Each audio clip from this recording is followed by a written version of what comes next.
ว่าเป็นหนังสืออยากอายได้พี่น้องไงอายเพิ่นชดซอยนี่ดีใจป่ะนะดีใจโดยดีใจสำหรับเคยคิดว่าสิได้เงินแบบนี้ไงบ่เคยอันนี้ลูกกับหูแล้วมันอยู่ในซองมันมีอ่ะมีแต่เจี้ย เปิดออกมานี่แห้งหลายกว่านี่สิบ่ตกใจบ่อ่านบ่เป็นสลบเลยหนังสือบ่เป็นดูเปิดเลยตรงตัวแล้วตัวมีแต่ว่าตัวแกะแล้วลุงบ่ฮู้ว่ามีหยังมาไปแจงเลยเนาะ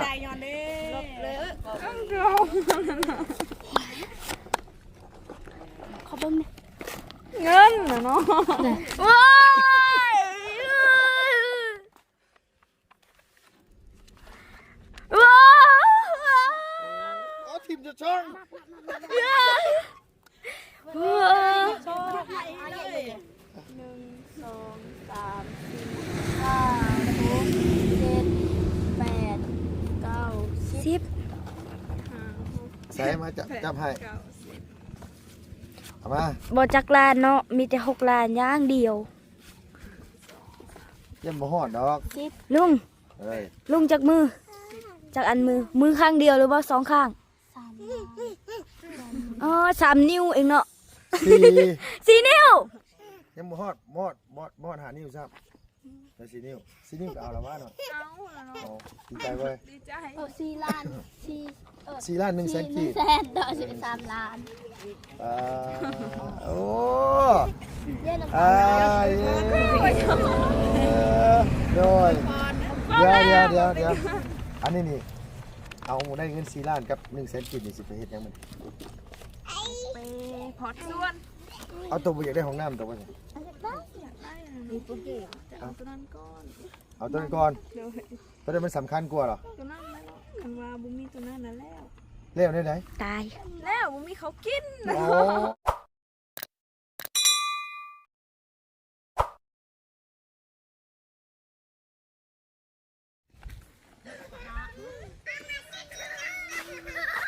เฮ็ดจังได๋ก็บ่ฮู้ดอกเหมือนอ่านเลยก็ละอ่านไม่เยอะอ่าน ปึกเลย คนฮู้หนังสือสร้างเป็นแค่ปึกเลยบัดนี้บ่อันว่ามานี่ก่อนถึงมายืนที่อาชุดเจ้าไปยืนพูดเจ้าอย่าไปยืนต้องมาใกล้เจ้าไปจะไปอีกนิดนึงอ่ะเดี๋ยวพี่น้องเอ้ยพอดีว่ามีทางอ้ายเพิ่นฝากจดหมายมาหาน้องนะพี่น้องทางกันว่าน้องของมีแต่ว่าเขียนมาบ่หลายปานใดเพราะว่าเพิ่นฮู้ว่าน้องเนี่ยสิอ่านหนังสือบ่เป็นแต่ว่าอ้ายแล้วบ่ฮู้ว่าน้องอ่านหนังสือบ่เป็นแต่ว่าเฮาก็บ่ฮู้ว่าในภายในนี่มันมีจดหมายใหญ่บ่แต่ว่าพี่น้องเห็นบ่เพิ่นเขียนมาจะแจ้งดีเนาะเป็นภาษาลาวโดยอ่านให้ฟังหน่อยอ่านบ่เป็นฮะปึ๊กเลยคันอ่านบ่เป็นหมายความพี่น้องคนไหนที่อ่านหนังสือเป็นนี่คืออ่านออกหมดแล้วเหลือเพิ่นผู้เดียวพี่น้องให้ว่านี่กินแล้วลูกหลานเอาเลยกินแล้วเจ้าเหลือเพิ่นผู้เดียวและลุงสิบ่ให้หลานอ่านให้เจ้า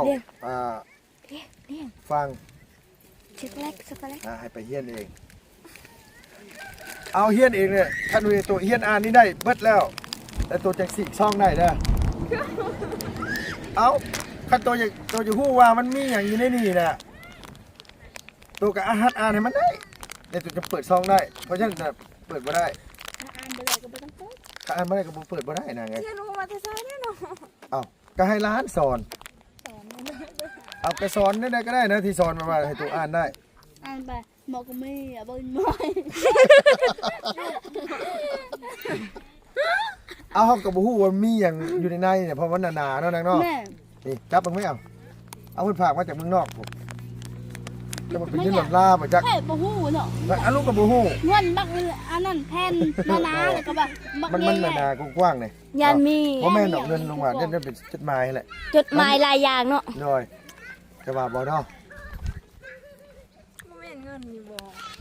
บ่แม่นเงินเนี่ยฮู้เฮาไผสิมีไผฮู้เอาลุงก็บ่ได้เปิดเนาะลุงบ่ได้เปิดชั้น4มันก็เป็นห้อยแล้วล่ะว่าแม่นบ่ล่ะเนี่ยลุงแต่ลุงว่าสิแกะมันก็มันพยายามแกะแต่มันบ่กล้าแล้วมันสิเดี๋ยวมันติดใหม่บ่ได้ลุงยานนั่นล่ะมีเจียอยู่เนาะเจียหนังสือแม่มีหยังอยู่ใน เอาบ่ฮู้เอาบ่ฮู้อ่านเบิ่งอ้าว เงินในนั้นก็บ่มีแต่เจี๊ย ต้องมีคนมา มานี่ต้องมีคนมาซอย มีคนมาซอยแต่หลานๆนี่บ่ให้ซอยมื้อนี้บอกไปเลยว่าหลานบ่ให้ซอยเพราะว่าเบิดประโยชน์กับลุงและหลานน่ะมันบ่มีหยัง เอ้ยลุงนี่เนาะ ก็โยว่าไงว่าเจ้าอาจสิมีประโยชน์กับกองมีอยู่แต่ว่าบ่มีประโยชน์กับลุงเพราะว่าลุงอ่านได้อยู่แล้วได้เวลาแต่ชื่อเจ้าน่ะมีประโยชน์กับกองมีอยู่แล้ว เจ้าต้องเฮ็ดจังไดก็ได้เจ้าเฮ็ดจังไดก็ได้ที่แบบว่าให้หน้าสาวเจ้ายอมตามใจเจ้านะเนาะมานี่ตัวเด้ตัวจะได้หยังแบบว่าที่แบบว่าอยากให้หน้าสาวตัวตามใจแล้วตัวสอนเพิ่นนะเนาะล่ะเนาะ สอง ยังก็ ทอง ทอง เอาซองบ่อีกอ่านมันเป็นได้บ่ได้ตัวนึงก็บ่ได้จอจานนะ จอจ้า บ่ต้องบอกนะบ่บอกนะต้องมี คันอ่านบ่ได้นะอ่านแล้วบอกว่าบ่ต้องฉีกซอง คันอ่านได้กี่ ซีกแล้ววันนี้เนาะ นะ จะบ่เป็นเด้ เอาบ่เป็นตัวกระขังไว้นี้ถ้าลูกตัวใหญ่ผู้มีผัวกับลูกใหญ่ก็ให้ลูกอ่านให้อ้าวบ่นะตัวบ่ต้องบอกนะ ให้เราเรียกว่าพี่ บ่ต้องบอก จบไปเอาแล้วอ่ะ งามอยู่บ่นางภาพงามอยู่ลูก งาม งามเนาะเอา ระวังมันรอ ใส่แน่ๆเลยวันนี้ ให้สิหูเนาะ ให้ละอ่านบ่เป็น ลุงบ่ฮู้ว่ามีหยังอยู่นี่น่ะแต่ว่ามันเพิ่นบ่ได้บอกเรื่องบ้านอยู่ใน คอยก็อ่านมาเป็นดอกเนาะ น้อย เอาคอยมาอ่านมาเป็นในนี่เด้อ ชื่อเขียนอันนี้บ่เป็นบ่ลูกบ่เป็น ร้านอันบ่เป็นเห็นบ่ บ้างในชื่อมันเป็นแบบง่ายแต่มันยาว ง่ายอยู่แล้วหนังสือนี่แต่อ่านบ่ออกซื่อ ง่ายก็รอไหนง่ายก็รอไหนเนี่ยมือมัดดีซื้อจะได้ยังหูเนาะ หันมาพี่แล้วนางตัวชีวิตเปลี่ยนเด้ได้จังเป็นแท้นี่หมอนี่อายกล้องกันเนาะอ่านหนังสือบ่เป็น เสียใจพี่น้องเอ้ยคอยอ่าน เอาอย่ามาโดยชูดว่ามีเวลาอยากเรียนบ่สิอยากเรียนบ่ ตัวเท่าเลยเห็นบ่ได้นะ เอามันบ่เกี่ยวเฮาเรียนนำนี่มือละคำ2คำก็ได้เนาะนางเนาะ โดย มือละสระ2ตัว3ตัวนี่ก็มันจำง่ายกว่ามือ2 3ตัวเข้าเดียวคันเขาตั้งใจเอาดีนะบ่โดนขนาดว่าลุงน่ะบ่ได้มีไผสอนลุงนะลุงบ่ได้มีไผสอนเพราะว่าลุงเขาบ่ได้เข้าเรียนเพราะว่าลุงไปอยู่ไทยตั้งแต่7-8 ปีแล้วก็ไปอยู่พุ่นก็แทบจะบ่ได้เรียนก็มีแต่ให้น้องหรือว่าลูกของน้าสาวสอนภาษาไทยเฮาค้าเฮาขายก็จับหนังสือพิมพ์มาอ่าน ไม่นั่งมือ สะกดเอาตอนนั้นตัวนี้ใช่ไหม จะหู้ซื้อจะบอกจะได้ซื้อจะเอา ตอนนั้นซื้อตัวเอาได้ซื้อตัว ไม่ใช่ตัวละตัวไหนมาตัวไหนตัวละตัวละ อันนี้ยังใส่ตัวยังใส่นี่นะ ยิงอินไหนมันเลย แล้วว่าแบบนี้แล้วว่าคือนี่ อ๋อตัวนี้บ่อ๋อคนมาขึ้นตัวนี้พี่น้องไงตัวนี้นี่ยังขายอยู่ทว่าซี่ถือกันได้ปะ โดยที่สีถึกเนาะ ซี่ถือกัน ให้ร้านที่ทึกแต่ให้ร้าน เอามานี่เอา แม่มาจะได้ ไปวันนี้แล้วอ้าว ตอนนี้ก่อน นี่พ่อมา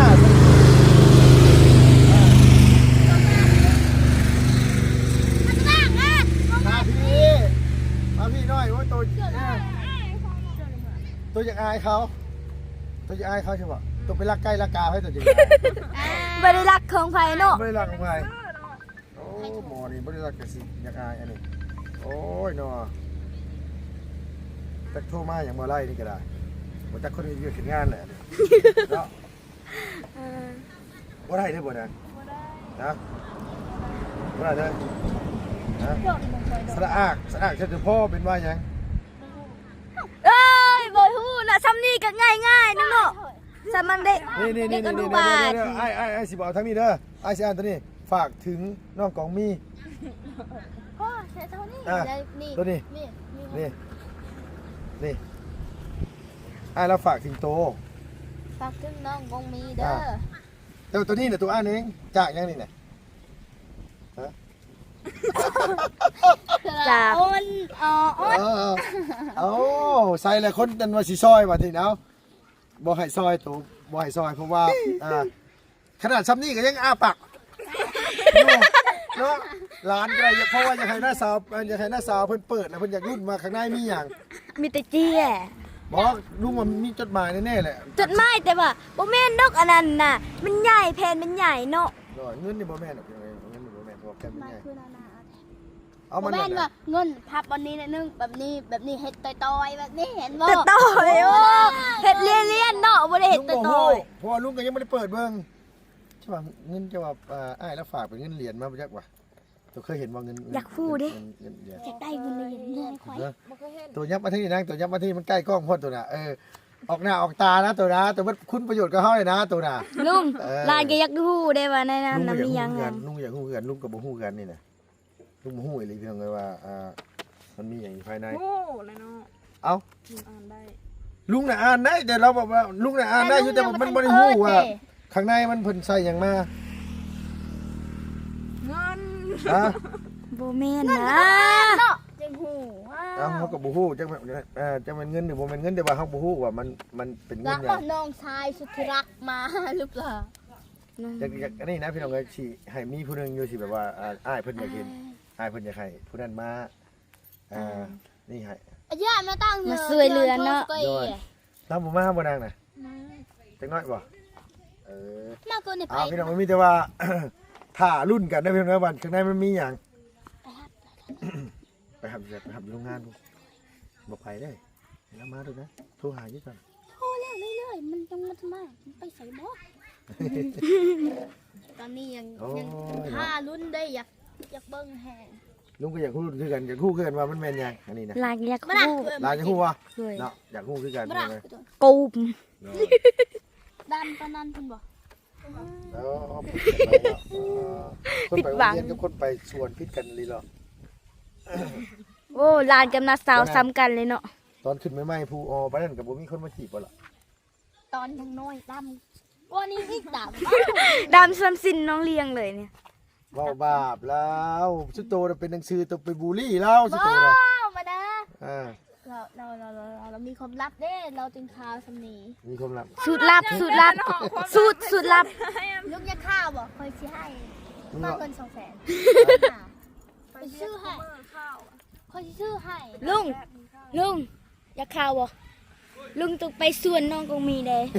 เนี่ยลุงน่ะต้องใส่เสื้อนะ5พื้นทุ่งมือนะสบดีนะป10านนั่นบ่นาง จะไปสิอยู่ได้ปานนั้นเนาะเห็นอยู่แต่ละมือ น้องก็ก็ เห็นแต่ตา มาแต่นู้นเห็นแต่ตา จะอ้อมตอบว่า ลุงแบบว่าลุงอยากได้ข่าวนะเป็นเอาแบบอย่างน้องน้าสาวเด้ มันจะข่าวที่ว่า โดย เจ้าบ่อยากข่าวว่าเจ้าน่ะ บ่อยากข่าวนะเดี๋ยวตายในทุ่งนาเขานะสวนเขา จะไปยงได้เนาะ5พื้นอัน เชือกแขนยาวหาพื้นได้เหรอ บ่แม่นเสื้อ2พื้นนี่ โอ้เชือก2พื้น โดย ส่ง2พื้น ทรงสา ถุ ม งมือ2พื้น 2 พื้น เพิ่นถึงเดียวคนเดียว หัวนี่จักพื้นหัวนี่ หัว2 3 หัว2 3อันทั้งอันนี้ อันนี้แน่ปิดคอและนี่แน่ดังนี่หมวกแน่ บ่ตายค่าทุกหน้า จะไปใส่ได้ปานนั้นเนาะ ได้เด้เสียดาย ทงติงแล้วก็ใส่3พื้นพุ่นน่ะ 3พื้นบ่ โดย โดย จ้างคือ10ล้าน เอ้ย เดียว2พื้น ก็มีจ้างคือ10ล้านให้อ่านให้เลย บ่นะเฮาบ่ให้ตัวอ่านนะเฮาบ่อยากเห็น 10ล้าน เฮาบ่ให้ตัวอ่านนี่ เงินที่ใส่ก็บ่มี10ล้านเอามาที่ใช้เนาะต้อง โดย ต้องมีคนหนึ่งมาสวยเนาะได้ คอยคือบ่ได้ จะบ่ได้หลานเนาะต้องเป็นน้องเล่าเนาะ โดยพี่น้องกันต้องช่วยเหลือกันให้ลูกหลานเป็นนี่แหละ เราคิดบ่ออก เราคิดตอนนี้ว่าจักมื้อใดเด้สุกีสิมาน่ะ น้องเจ้าได้ซื้อสุกี้บ่ สุกี สุกี้ มีสาย ดี สุกี้ โดย นามสกุลเนี่ย มีสาย นามสกุลอีหลาก็มีไส้กันบ่ บ่มี เอ้า น่าจะคือกันละ แต่ มั้ง นามสกุลหน้าบ่าวมีไส้นั่นคือมีไส้ด้วยกัน อันนี้ก็มีไส้ เจดีก็มีไส้เจดีมีไส้ ส่วนคอยบ่มี เอาเจ้าก็ต้องใช้นามสกุลพ่อเจ้าไว้หมด พอแล้วสู้บ่ฮู้บ่แล้วฮะ พอแล้วนะซื้อพญาน้อย เอ้ยเรื่องนี้น่ะ แล้วแปลว่า ลูกพญาน้อย น้อยวี่ว่ะ แม่เราสิได้วี แม่นบ่เอ้ย ฮะคาเวียร์ ต้องให้ร้านเลยให้ร้านเราได้ไปสวยนะ ข้าวเวียกซ้ำติโอ้ยตายแล้วพี่น้องเอ้ยระวังมืออื่น นอนมื้ออื่นบ่ จู้ มื้ออื่นมาตอนเช้าเนาะได้บ่ ได้ ชั้นกับบ่สิช่องนี่เมื่อมื้ออื่นนอนกอดก่อนมื้อแรงนี่ เฮ้ยลุงเนาะร้านก็อยากฮู้มื้ออื่นก็ร้านไปเฮียนแหละ ฮะ มื้ออื่นก็ร้านไปเฮียนร้านอยากฮู้เด้ ให้คอยอ่านกันเลยนะ ถ้ารุ่นอยู่ เลยให้ร้านซะอ่านให้นะ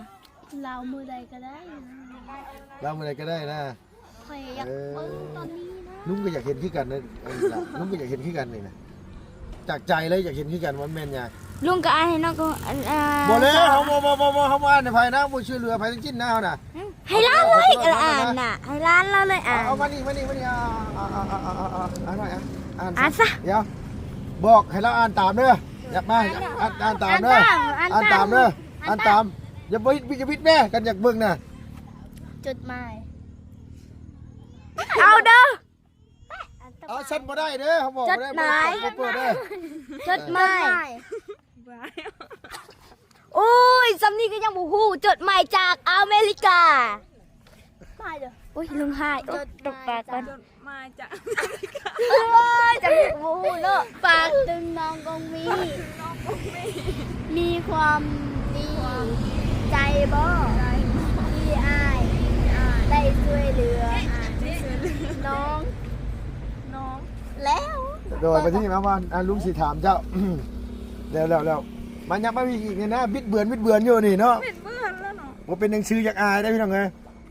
อ้ายเพิ่นสดซอยนี่ดีใจบ่นะ ดีใจ ดีใจ เดี๋ยว โดยดีใจสำใดเคยคิดว่าสิได้เงินแบบนี้เห็นไหม บ่เคย บ่เคย เดี๋ยว อันนี้ลูกกับหูได้มาอยู่ในซองมันมีอย่าง มีแต่เจี้ย เปิดออกมานี่แห้งหลายกว่านี่สิบ่ตกใจบ่อ่านบ่เป็น สลับเลยอ่ะหนังสือบ่เป็นดู เอ้าอัน เปิ นี้ ดเลย ของโตแล้วโตมีแต่ว่าโตแกะแล้วลุงบ่ฮู้ว่ามีหยัง มาสิไปแจ้งเลยเนาะ ใจย้อนเด้ลบเลยต้องรอ ขอเบิ่งหน่อย เงินน่ะเนาะ ว้าย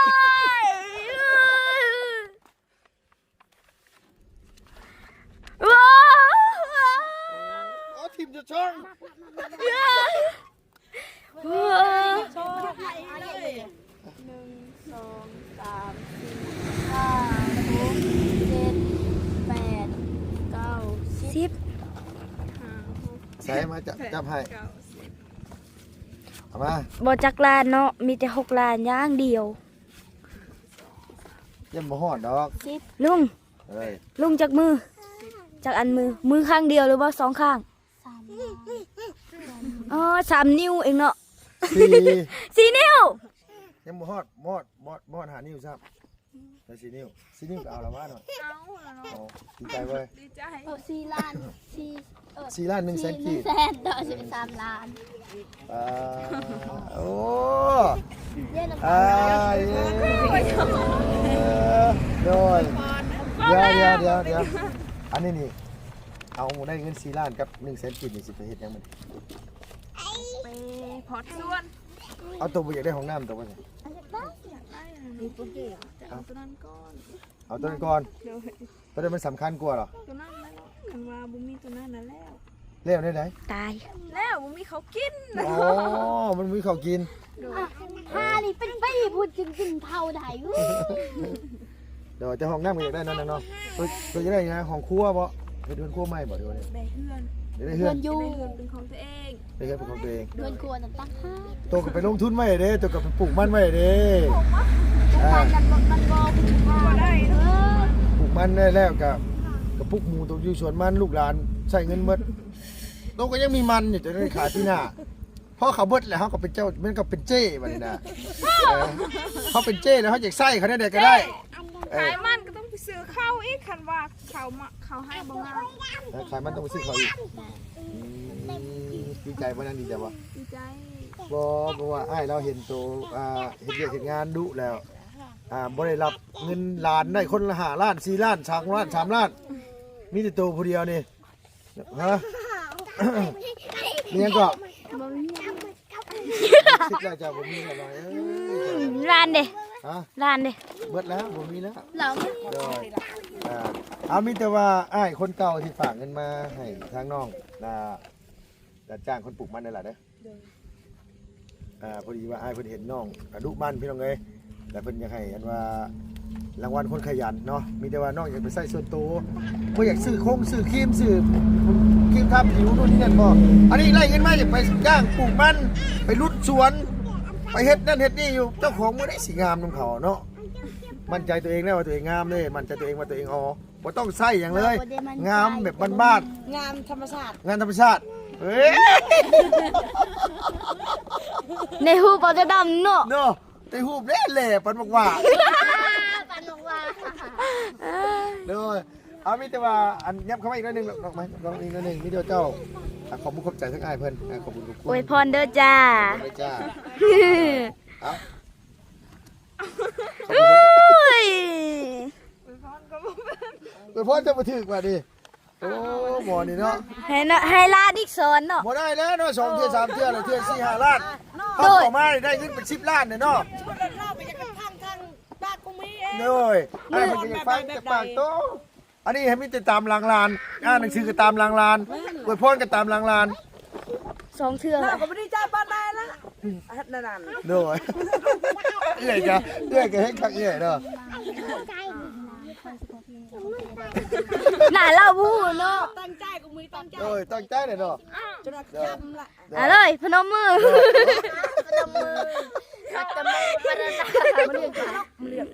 โดยเอาอวยพรอวยไส้ให้อ้ายเพิ่นอยู่ดีมีแฮงขอบคุณขอบใจขอบคุณขอบใจอ้ายเพิ่นที่เพิ่นมีความเมตตาต่อเฮาที่เพิ่นฮักเพิ่นแพงเนาะที่เพิ่นฝากเงินมาให้เจ้าก็ย้อนว่าเพิ่นเห็นแหละเพิ่นมีความหักความมันว่าเมตตาต่อน้องเพิ่นแต่ว่ากับบริเวณแต่น้องก็มีเปรียหรอกอ้ายแล้วก็สดซอยมาบางคนนี่บาง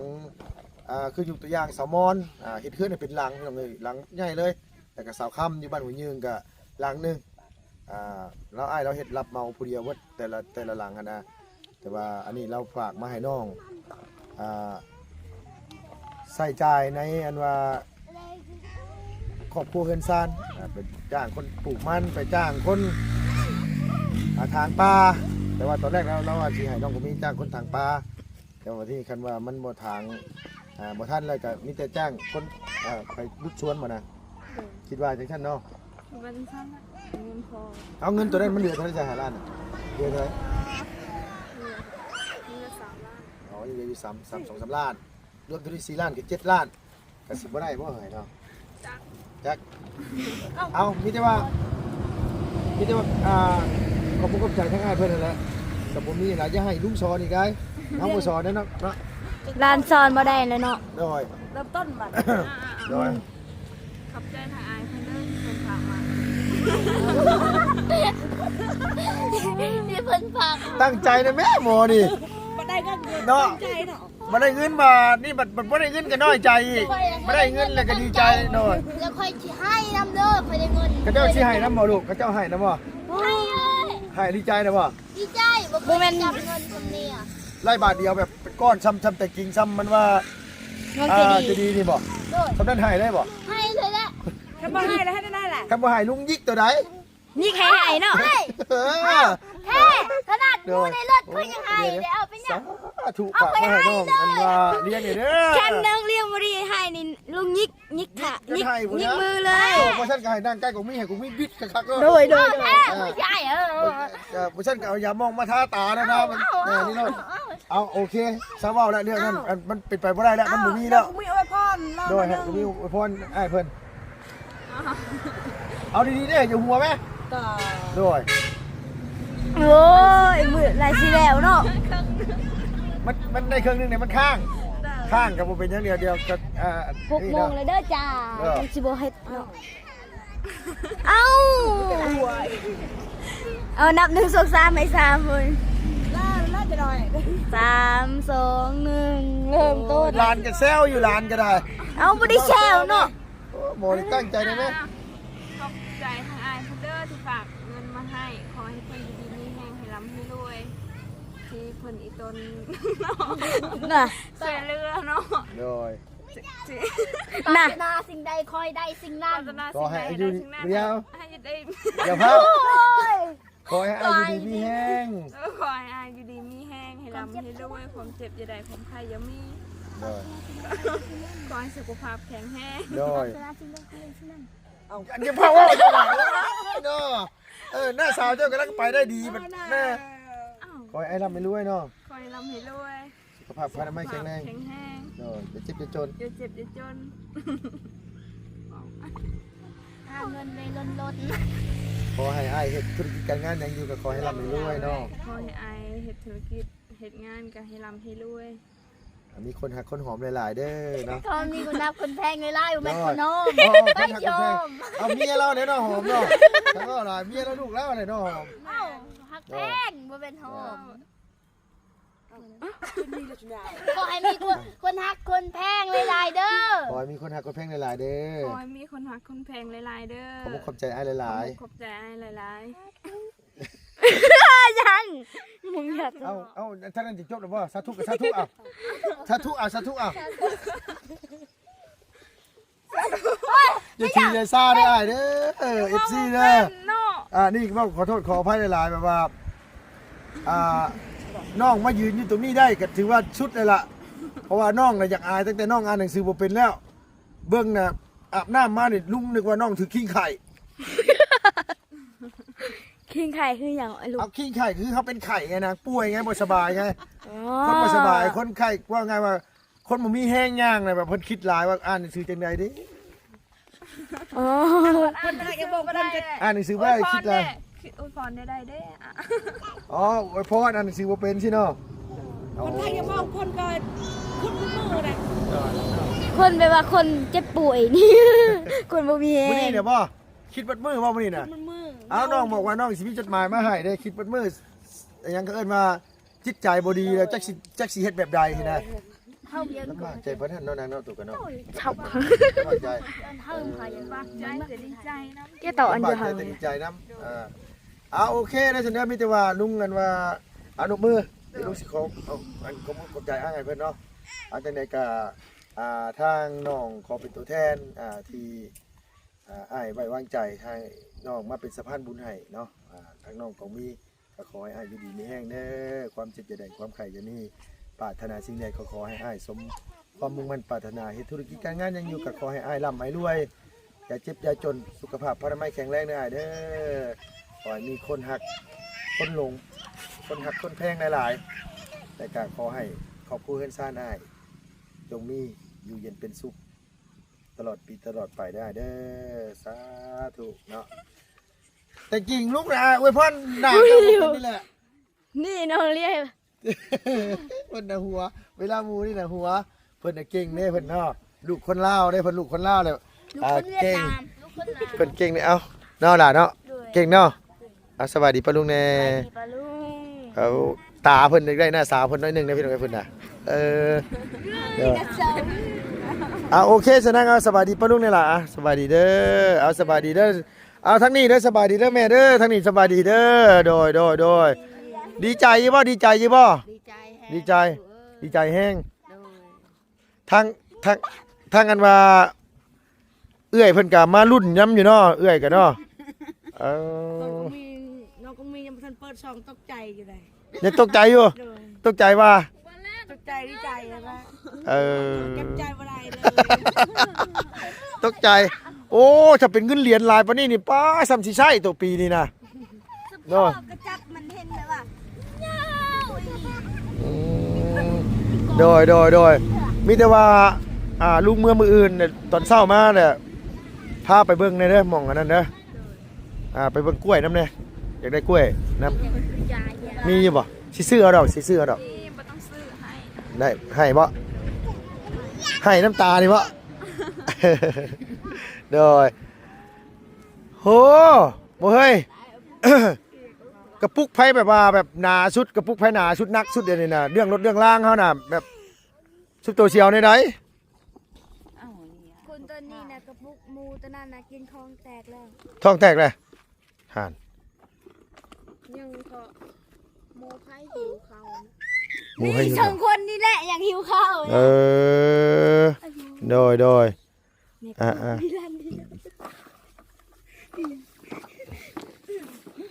มันแบบปกเกลือแห้งคัก หางไผนักกูกันนี่หางไผนักกูกัน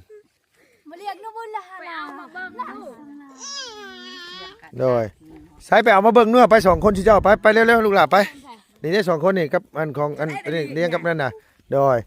ไปแม่แต่อันว่าจะดีไปเอามาเบิ่งนู่นล่ะไปโดยเนาะ